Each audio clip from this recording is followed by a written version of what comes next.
Wells. A sun-splashed Sunday at Tyler Wells for the last day of the month of March. There's a breaking ball, check swing right back to Wells. A fastball and a hook to get Rendon on a ground out. Well, this is fastball.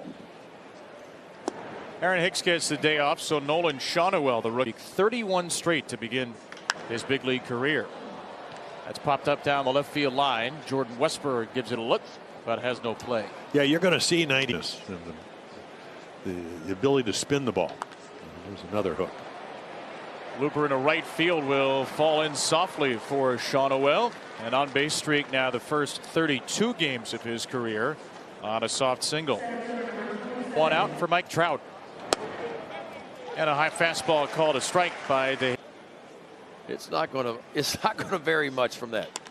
Trout digs the ball out into left field. Austin Hayes chasing it. Austin Hayes makes the catch. And that's what you get from Tyler Wells. A lot of high fly balls, and Trout. Keep my pitch count down.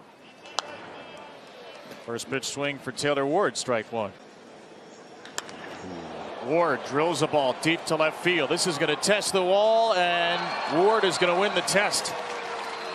His second first inning home run, or his second home run total of the series. The Angels' second first inning home run. Taylor Ward puts Los Angeles on top.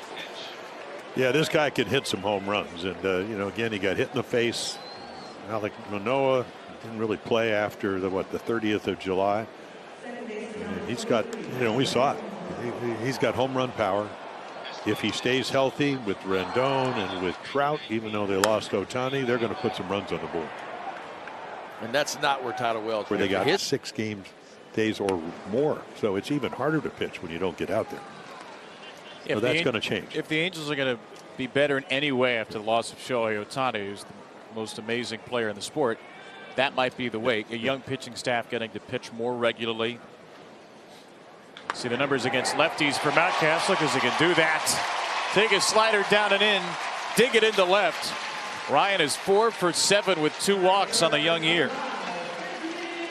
Well, that's kind of where it changed for Mountcastle on these pitches right here, the off-speed pitch. Last year, he only hit 224 off of off-speed pitches before the All-Star break, but he turned it up to 382 after the All-Star break on off-speed pitches. He just kind of goes down.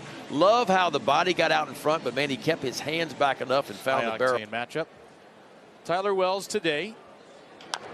And at a 2-0 count, Luis Rengifo's dribbler is grabbed by James McCann, and Rengifo's safe. Mountcastle could not hang on to the base on the throw. Well, you don't have a lot of time, and he went a long way, and then he has to do a 180, and that's the reason the throw's a little bit offline. Had to hurry. Tyler's not going to be able to throw him out. Yeah, and you see that ball had just enough top spin on it too. It made McCann go out and take a couple of extra steps. Mounty's doing all he can, but you can see curveball. So you kind of steal a strike if you can just kind of dump one in there. Change up. Yeah, I always thought, first of all, it was one of my low percentage pitches, and I know they're not going to look for it, but if you do throw it over, the whole at bat changes.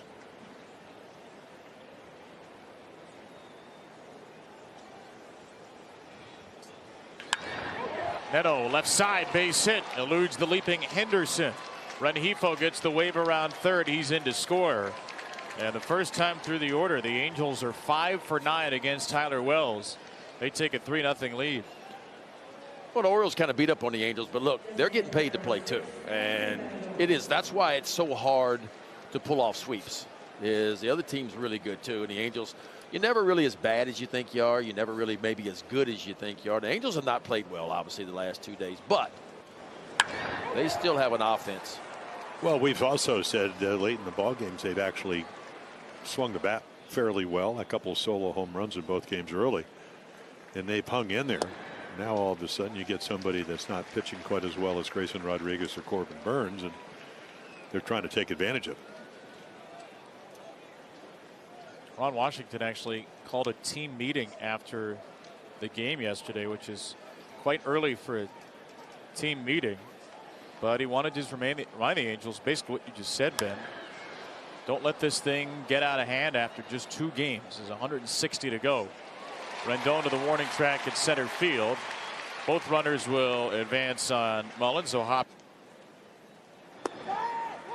back pick by McCanny hit the runner. He hit O'Hoppe in the back. He might have had him at third with an accurate throw. Instead, the fourth run crosses.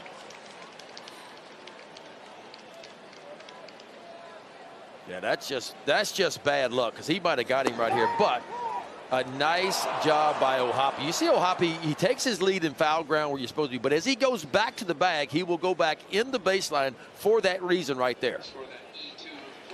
Here's one of two lefties in the lineup. Cedric Mullins takes a high fastball. Then it's easier to score a run with one out. You don't have to get a base hit. I like Detmer's stuff, though. He's got good stuff. I mean, 168 strikeouts. And Mateo goes after the first pitch. This is going to be a tough play with the speed of Mateo. There's no play. An infield single loads the bases for Gunnar Henderson. Well, the minute it's hit there, it becomes a foot race. And Mateo's going to win that one. I mean, you talk about pick them up and put them down. Just kind of cues it off the end of the bat. But he accelerates that 90 feet right, and it became a foot race between him and the pitcher, Reed Detmer. And it's hard to bet against Jorge Mateo getting out of box and beating the pitcher over the first base.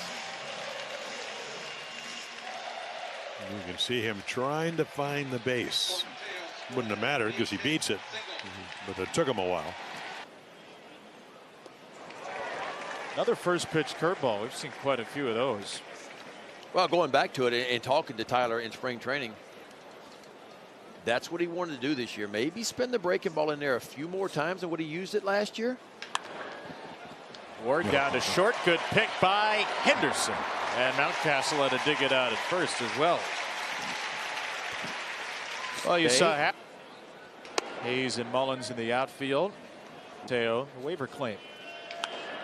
Little jam shot out to short there. Henderson with a pick. Henderson with the bazooka. Wow. Now, are you kidding me? This is 6'4", 225, folks. Quickly plants that right foot in the turf. And how about the rocket across the diamond? That wasn't even close. And Tyler Wells is. Now it's swinging at a slider there. Strikeout number 3 for Detmers. A little backdoor slider. And the key is 2 strikes. Probably take this pitch, except it's 2 strikes. You think it may stay in the zone. It doesn't. And you get a strikeout. And Dan Duquette understood that. You know, I think he had an elbow problem, so it took him a while, but not to hit, but to throw. And yeah, he's got a good arm. Yeah, he's become one of the better corner outfielders in the American League.